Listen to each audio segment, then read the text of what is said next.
level segment of COP14 as all of us come together. And in fact, if you see, this is the beginning of defining our resolve, our plan and action till the time we meet again the next few years with the next COP as we work towards adopting the Delhi Declaration at the end of this segment. And as it is the beginning, let's mark its auspicious inauguration as per the Indian traditions and customs by seeking the blessings of the Supreme Power, the blessings of Lord Ganesha, Vignaharta as we call him, and also the Lord of many happy new beginnings. So we begin with the Ganesh Vandana, and we have the artists from the Bureau of Outreach Communication, Song and Drama Division of the Ministry of Information and Broadcasting helping us commune with the Almighty.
Ladies and gentlemen, infused of energy in the air. Thank you to them. And may I now request the COP14 President, the Honorable Minister of Environment, Forest and Climate Change, Government of India, Shri Prakash Javadekar ji, who as the Minister of Environment is championing India's environment strategy in all the three Rio Convention and thus linking land, climate and biodiversity to translate our Honorable Prime Minister's agenda of doubling the farmers' income by 2022 and India achieving its sustainable development goals and its NDCs. I request and invite the Honorable Minister for his welcome address. Good morning. Our esteemed Honorable Prime Minister of the world's largest democracy and who has been re-elected with a massive mandate, Mr. Narendra Modi ji. Prime Minister of St. Vincent, Ralph Gonsalves. My Minister of State colleague, Babul Supriyo. Deputy Secretary General, Amina Mohammed. UNCCD Executive Secretary, Igram Chow. Our Secretary of the Climate, of the Environment Ministry, Mr. C.K. Mishra. Ministers here who have come from world over and delegates. I welcome you all in this beautiful city of Greater Noida, which is part of India's largest state, Uttar Pradesh, and delegates. I welcome you all in this beautiful city of Greater Noida, which is part of India's largest state, Uttar Pradesh, and which is part of National Capital Region also. So you are in both cities of Delhi and Greater Noida. And I welcome you all, and now for last 1 week, many delegates are here, and I hope that everything is well and you must be enjoying the whole ambience of this conference. This UNCCD COP14 is unique event. It's huge. More than 200 countries, 100 ministers, and more than 8,000 participants. It's all-time record for any COP. And so this is the basis of very exciting discussions which we are going through. And I'm very sure that you will definitely participate more in coming days. This logo of COP14 is a beautifully designed, very meaningful, and we crowdsourced it. One young, passionate environmentalist has come out with this unique design, and therefore we have made it, and you must have liked this. This shows the concern. This shows the concern of the world for environment. In Rio, all the three conventions, UNFCCC, CBD, and UNCCD came into existence, and then we started a joint journey. The deliberations are rich, and will come out with appropriate and ambitious Delhi Declaration on the last day, that is tomorrow, which will ensure speedy restoration of degraded land for sustainable growth. UNFCCC, as I am Minister for Climate Change also, we were part of the Paris. But that's a global problem and requires global action and global solutions. And therefore, there are nuances, there are hard negotiations, and there are commitments which they go on commas and semicolon also. But this CBD, biodiversity, and UNCCD, combating desertification, have to be national goals and national action. So I saw more unity, learning from each other, and sharing best practices. So that's a difference between these three climate conferences. India's Prime Minister's commitment to sustainable development for environment, to protect 5 elements, earth, sky or space, water, fire, air, is full and complete. I have seen him in action for the last 5 years. His role in Paris summit was a leading role. And when the penultimate day there was no solution in sight, all world leaders discussed and he played an important role to arrive at an amicable solution. He put before the world two different concepts of lifestyle and climate justice. He came out with India's ambitious program of 175 gigawatts of renewable energy, which will be 40% of our energy capacity. So this was a huge step. World never believed, but we are already on the track and we have created nearly half of our target of 175 gigawatt in renewable energies. That's huge. We have also, he has promoted Solar Alliance, those between Capricorn and Cancer. All the countries have been brought together and the Solar Alliance is working fine. We have this time, no country has done this, but we have levied a tax on coal production at the rate of $6. Many countries in the world say, oh, it is impossible. I said in India, it is not impossible. We have 36 parties in parliament, and still this was unanimously done because our Prime Minister is a decisive leader, and the money so generated, we are using for climate actions. We have promoted e-vehicles by offering various taxation concessions.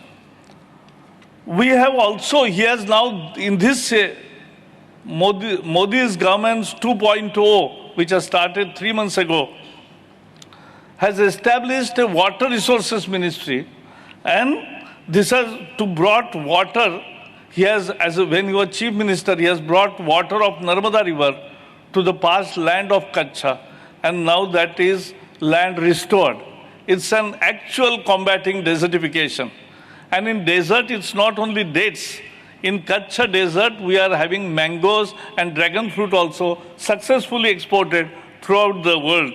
So this is how we are already on the track of combating desertification. Green cover is rising in India. We have 24%, but in last 5 years, we have increased by nearly 15,000 square kilometers, and we are inching towards our target of having 33% cover.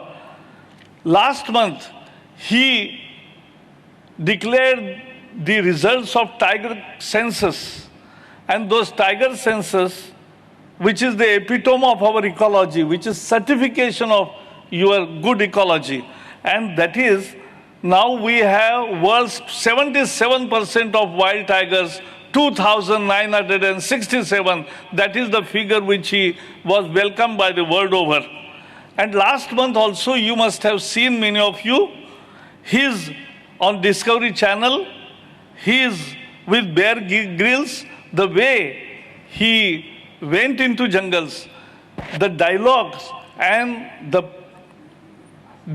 all the efforts were to reinforce his basic commitment to the environment, cause of environment. Lastly, I'll only say that next 2 years, India is the COP presidency, and we will work with all of you. I can assure that we will, if human actions have done damage to the world environment, now positive human actions will make a difference and will give a better earth for the future generation. Thank you and welcome again. Thank you, Honourable Minister, sir, for highlighting the various initiatives which India is taking under the leadership of Honourable Prime Minister Modi towards ensuring a growth which is resource-oriented, environmentally sustainable and equitable, taking care of our flora and fauna. And our next speaker, ladies and gentlemen, is a man of a vision and determination who has almost more than 40 years of extensive experience towards environmental governance and also the management of natural natural resources and sustainable development. In fact, he advanced the recalibration of the United Nations Integrated Strategy for the Sahel as a special advisor to the Secretary General for Sahel. He also served as the Assistant Secretary General and the Deputy Executive Director of the United Nations Environment Program, where he was instrumental in shaping the organization's strategic vision and the mandate. The personality in expression, ladies and gentlemen, is Excellency Mr. Ibrahim Theo, the Executive Secretary of UNCCD, whom I now request to kindly address this august gathering. He, ladies and gentlemen, is going to be speaking in French and English, so you can use your headsets. Thank you.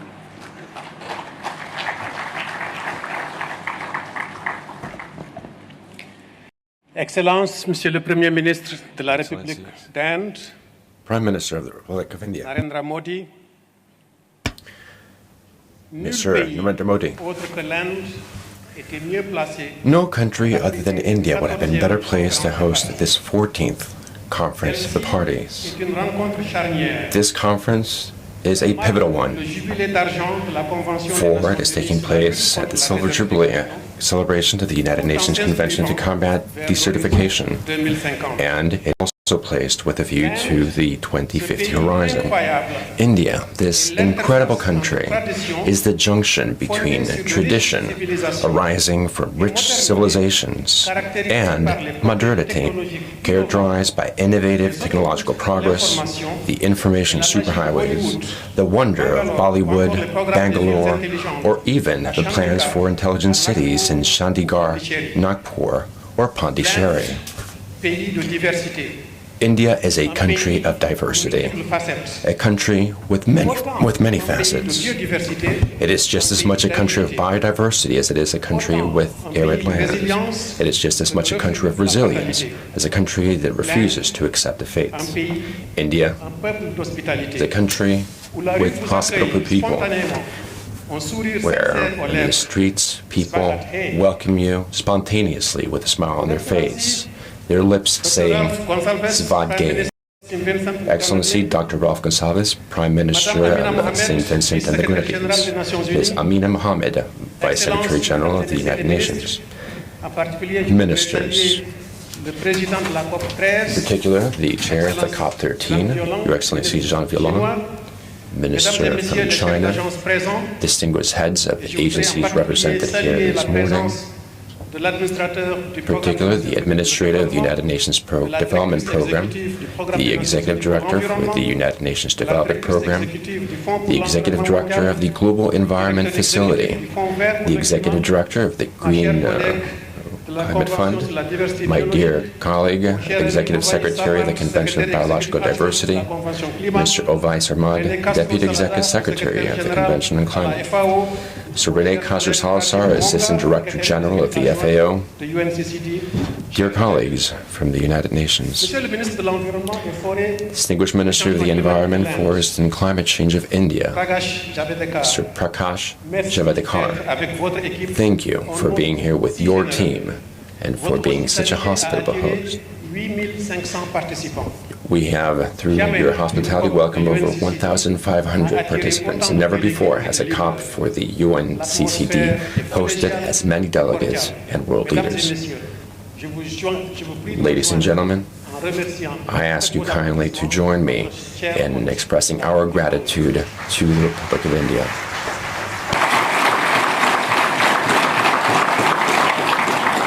Excellencies, ladies and gentlemen, the UNCCD staff in Bonn recently celebrated the arrival of the newest member of the Secretariat's family. Our colleague Omer and his wife Bashak had just welcomed their newly born Daphne into the world. For sure, the two parents will do their utmost to ensure a bright future for Daphne. Yet, the future of a child is not in the hands alone, but of humanity at large. This reminds me of Kofi Annan's Nobel lecture, where he reflected on the life ahead for a young girl born in Afghanistan on that day. It wasn't a future any one of us would want for a child. A life centuries rather than miles away from her peer group in wealthy nations. And nearly 20 years later, I am not sure the outlook has really changed.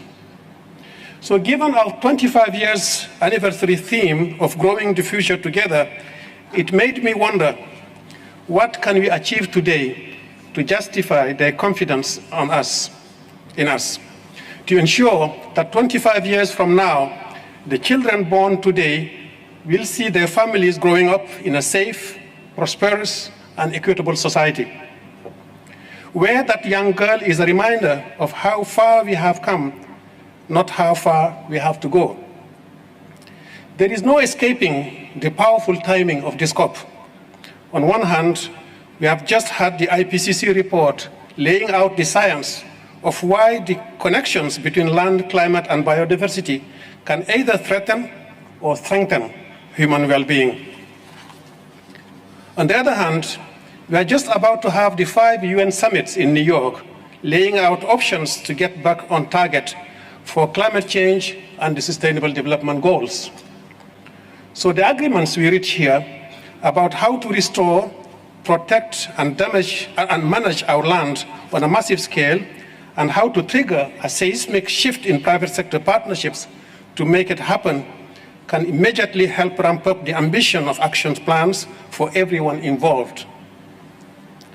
As land is one of the biggest carbon sinks available, we must use this window of opportunity to make more stakeholders realize that even beyond a financial return of as much as 30-to-1 for restoration, or social returns for millions of jobs in energy, technology, tourism, or agriculture, any investment in land creates a whole range of spillover benefits to fuel that cycle. For example, restoring 350 million hectares of degraded land by 2030 could generate up to $9 trillion in ecosystem services and sequester up to 26 gigatons of greenhouse gases. Nice numbers, but what do they actually mean for people around the world? For herders and on the rangelands of Jordan and Egypt, they mean reinstating traditional land management that stabilizes incomes and reduces conflicts. For tea growers in Vietnam, China, India, and Sri Lanka, they mean using natural fertilization and pest control to transform their plantations from red stumps to robust yields. For rice farmers in Madagascar, they mean swapping slash and burn monoculture for a basket of techniques that could see their crops diversify and grow by 40%. And for ranchers in the tropical Andes, they mean using pasture rotation, biogas, and water systems to improve the health of the meadows, the biodiversity, and the cattle, even doubling their milk production. What's more, all these projects have three things in common. First, women are equally involved in the decisions, implementation, and benefits, whether that's through greater financial security, stronger land rights, new skills, or simply not having to work for hours to get water. Second, those examples are all projects of the Global Environmental Facility that are being delivered through partnerships with governments, NGOs, scientists, local communities, and our sister agencies across the United Nations. And third, leveraging that inclusive and collaborative approach will see both the reach and the pace of change scaled up dramatically, especially if we can align them with some of the ambitious cooperation programs already taking root, such as the Initiative 2020 in Latin America and the Caribbean, the Great Green Wall of Africa, or the Green Belts of China and India, to name just a few. Ladies and gentlemen, combining our land with those three little concepts of equality, partnerships, and scale could take us a very long way towards our common goals.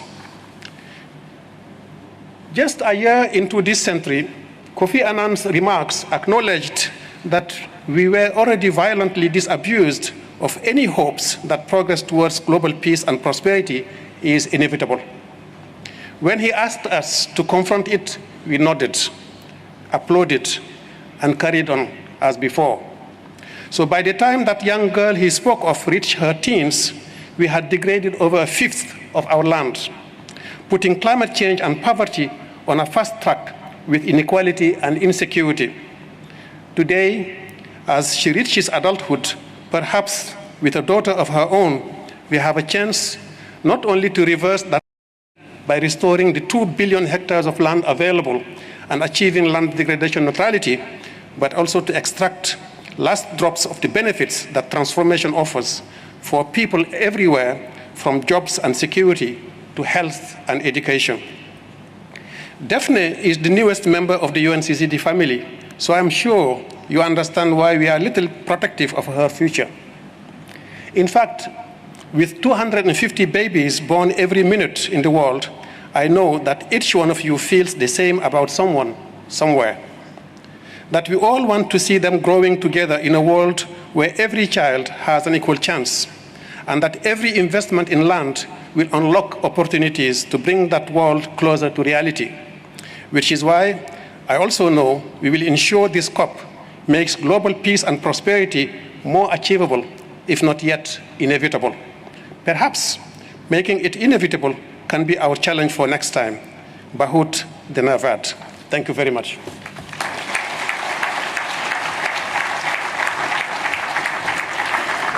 Thank you, sir, for your message and also reminding us that each one of us have a greater responsibility for someone, somewhere, and towards creating a planet and a growth which is more equitable and sustainable. Thank you so very much. And now, ladies and gentlemen, it's my honor to request our next speaker, who earlier as the Environment Minister of Nigeria has played a very important role towards Nigeria's efforts on climate action and on sustainable development. Prior to this, she's also been the Special Advisor to the then Secretary General of United Nations, Ban Ki-moon, on the post-2015 development agenda, and she has been instrumental in bringing in the 2030 agenda for sustainable development.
कि वो उनसे संपर्क स्थापना करने की कोशिश कर रहे हैं। देखिए,